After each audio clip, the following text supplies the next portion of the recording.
We durven het aan om ook voor zwaar verkeer een zonneweg aan te leggen, waarmee we in de vaart der volkeren mee willen als het gaat om het opwekken van schone energie.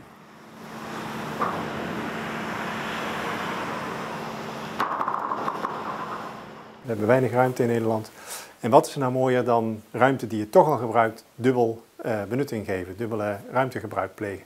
Nou, wegen zijn daarin een uitstekende optie. We hebben veel wegoppervlak, 140.000 kilometer in totaal in Nederland.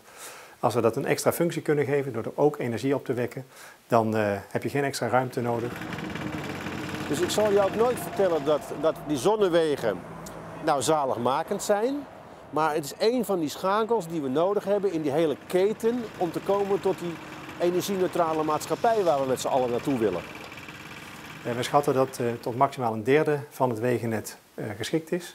En als we dat 1/3 deel ook daadwerkelijk zouden beleggen met solarrood, dan zouden we daarmee genoeg energie kunnen opwekken om 9 miljoen auto's elektrisch op te laten rijden.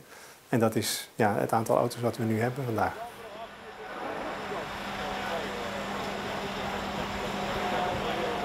Dat er in het begin aan de coating nog wel wat was te verbeteren, dat hebben we opgelost. Al in Krommenie al, maar dat is nu ook nog verbeterd. En we hebben natuurlijk heel goed gekeken naar hoe kun je de panelen zo sterk maken dat je daar ook zwaar verkeer overheen kunt laten rijden. We hadden in Krommenie bijvoorbeeld maakten we gebruik van glazen panelen. Nu hebben we dat helemaal in kunststof uitgevoerd, veel robuuster en veel sterker om het verkeer te kunnen weerstaan. Ja, wat wij dus heel erg leuk vinden, heel erg sexy vinden. Hij ligt op 10 minuten van de hele wereld. Bij wijze van spreken, ze kunnen landen op Schiphol en binnen 10 minuten zitten ze hier bij de Solarrood om te kijken hoe we dat doen in Nederland. Eigenlijk verliezen we ongeveer 25 tot 30% van het zonlicht door toepassing in de weg in plaats van bijvoorbeeld naast de weg of op een dak.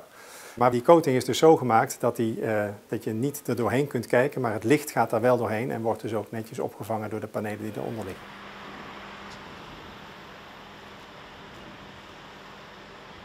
Maar als je bijvoorbeeld kijkt naar busvervoer, daar bestaan al oplossingen technisch om al rijdend zo'n bus op te laden vanuit de weg. Nou, dat zal voor voertuigen misschien in de toekomst ook gaan gebeuren. En als je die ontwikkelingen bij elkaar voegt, dan kom je op een situatie dat je eigenlijk rijdt op stroom uit de weg. Hij is ook geslaagd als we op een gegeven moment kunnen zeggen, wij durven het aan om ze echt toe te gaan passen op onze wegen die wij beheren als provincie. En dit is dus ook echt het scharnierpunt van de pilot naar opschaling. Laten we dus zeggen over 5 jaar. En als het niet lukt, doen we er 5 jaar bij. De weg van de toekomst kan vandaag gelegd worden. Zo is het.